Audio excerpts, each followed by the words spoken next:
New sword coming from Cold Steel. With this one we will play the Cold Steel Quality Bingo. So, this is the Cold Steel Competition Cutting Sword, which cost about $300. Oh cool, we have a free wood. Let's check the sheath. The stitching on it is off-centered, which gives us first mark on the Quality Bingo.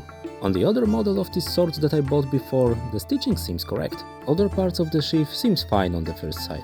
Stitching on the handle is acceptable. The grinds on the pommel aren't perfectly straight, similar as I have on the previous model. Gah, that foil is sticky.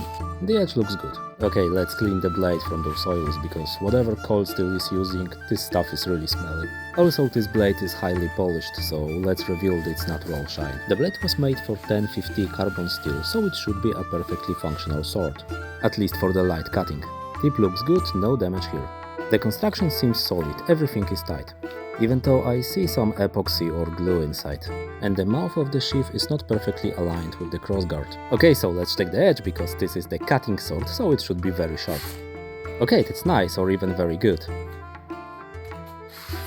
The factory edge on this model is awesome. My biggest concern is how the pommel is held, because it's just a hex nut. But sword vibrates correctly, it seems to be able to endure some hits. This is marketed as a cheap sword for competitive cutting. It was designed to perform cuts on light targets, and for that, it seems to be good. Wide and thin edge makes it very easy to cut through something that is very soft, but it's easy to damage against hard targets. Sword is very flexible, even too flexible for my taste.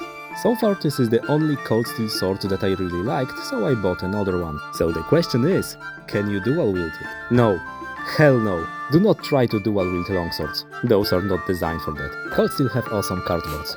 Let's test the sword against it to see how the blade moves. As always, just a gentle tap without using much force.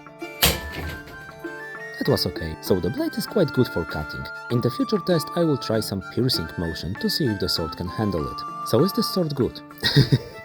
No, it's not. But for the price, and if you use it only for light and soft targets, that's a great cutter. Just stay away from hard targets and you will have great experience with Cold Steel Competition Cutting Sword.